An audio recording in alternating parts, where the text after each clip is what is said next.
Have you ever encountered someone who staunchly defends a politician, leader, or public figure, regardless of the controversial statements they make? I'm sure we've all seen those devotees who passionately praise their chosen idol despite obvious flaws in logic and judgment. Let me ask you this. Have you ever been baffled by why an otherwise intelligent friend blindly follows a pundit who routinely argues against common interest? Or why someone excuses a wealthy businessman's callous policies by pointing to their financial success as proof of profound wisdom? If you've had frustrating experiences with seemingly intelligent yet stubborn devotees of irrational leaders or policies, then you'll likely relate to Carlo Cipolla's famous writings on human behavior. Cipolla was an economic historian and professor who formally studied and classified various types of foolish thinking, teaching at the University of California, Berkeley. In the 1970s, Cipolla became fascinated by patterns of stupidity and unintelligent decision-making across societies throughout history. While we often think of stupidity as simply a lack of knowledge or intelligence, Cipolla argued it has fundamental laws and predictable root causes independent of other traits. His satirical yet insightful treatise proposes that human stupidity follows distinct mathematical patterns governing choices that go against common sense and self-interest. As the basis for his theory, Cipolla categorized people into four behavioral groups: the intelligent, those who benefit both themselves and others; the bandits, those who benefit only themselves by harming others; the unfortunate, those who cause harm while trying to help others; the stupid, those who harm both themselves and others. Cipolla argued it's this last group of stupid people, driven by an innate tendency towards nonsensical decisions that damage even their own interests, that baffles intelligent observers. And the root causes driving such stupidity come from characteristic flaws like arrogance, self-delusion, persistent ignorance, absent-mindedness, and more.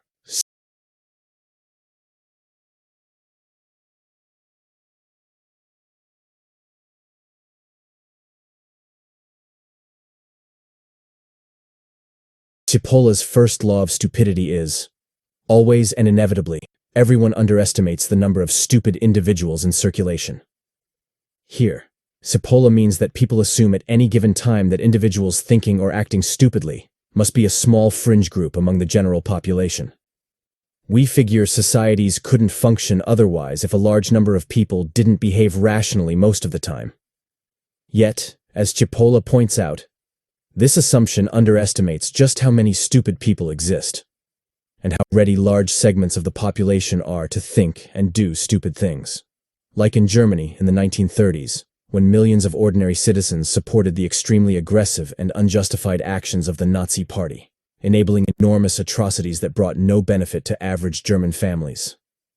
The world was horrified to realize how regular teachers, doctors, musicians could enable such unrestrained racism and cruelty when caught up in nationalist frenzy.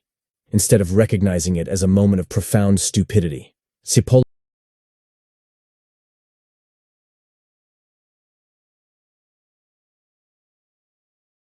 second law of stupidity states, the probability that a certain person is stupid is independent of any other characteristic of that person.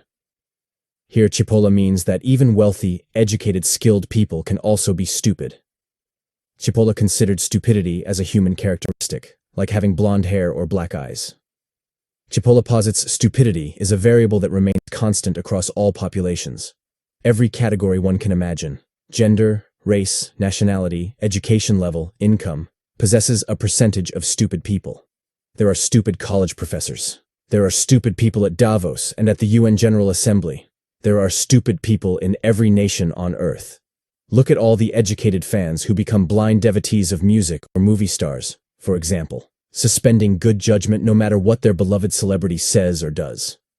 The star's talent and fame somehow paralyze the part of fans' brains that should foster critical thinking. Similarly, many people automatically assume business leaders must make good choices just because they became wealthy. Yet history shows seeking profits need have nothing to do with wisdom in other domains. Such leaders gain followings of people who leave their own judgment aside.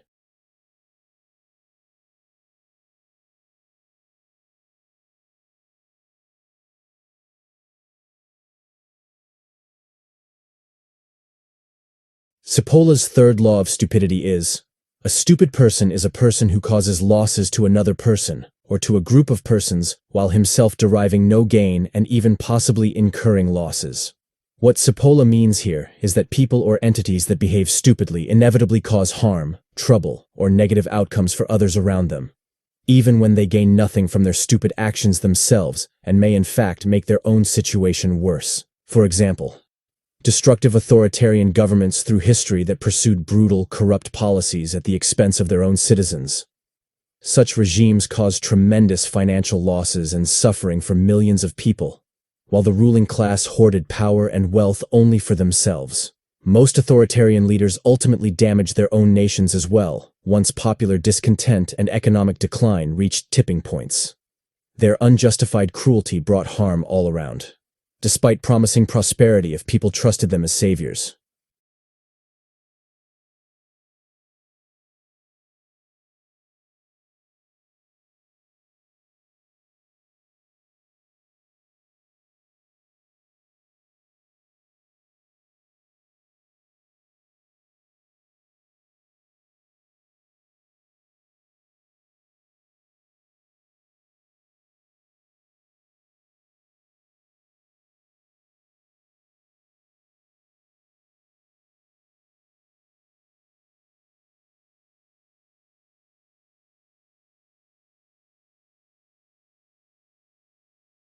Cipolla's fourth law of stupidity.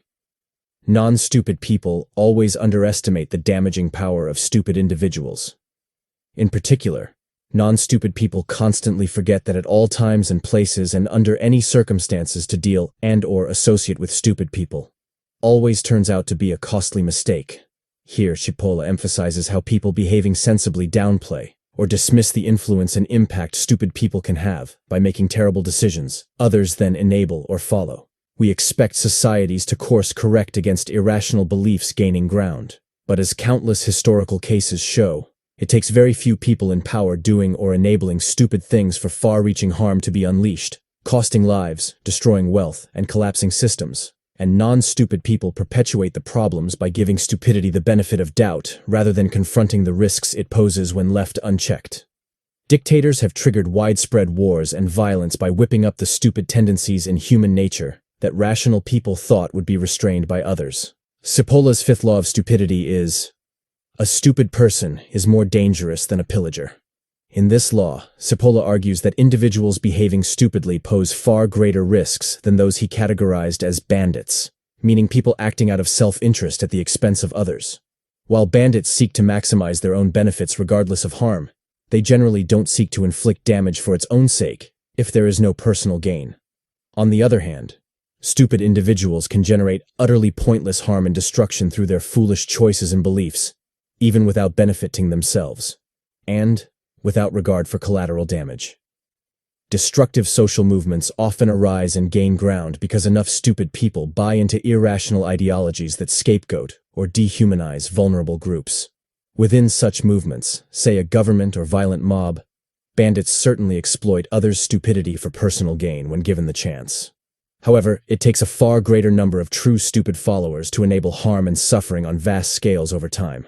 As Cipolla concludes, because stupid people inflict severe damage that is utterly unjustified and helps no one. While undermining their own self-interest, they pose exponentially higher risks than those merely acting out of selfishness. Even bandits depend on moderating their greed to avoid total ruin. But stupidity has no such self-regulation. This makes unchecked stupidity the most dangerous societal threat. In short, Carlo Cipolla aimed to explain why acts of stupidity that harm others keep happening throughout history. His 5 laws remind us that stupid thinking is more common than smart people like to admit. When waves of foolish beliefs grip societies, damage often spreads before rational folks realize what's happening. We see this again and again when crowds blindly follow leaders lacking wisdom or compassion. Nazi Germany stands out as one such horrific case among many. Yet Cipolla argues that since people who think sensibly will always outnumber those acting stupidly, we can limit the damage if we remain vigilant. Staying alert to humanity's tendency towards foolish acts before they spiral is key. When enough sensible people speak reason early on, stupid beliefs gain less traction with the wider public over time. So, While Cipolla's laws are gloomy about levels of stupidity lurking among all populations, he says rational people have strength in numbers to reduce its harmful influence on society. We must simply never underestimate or dismiss its abundance and appeal. In this way, accepting the persistence of stupid thinking makes containing it more possible. And that is the optimistic lesson in Cipolla's warning.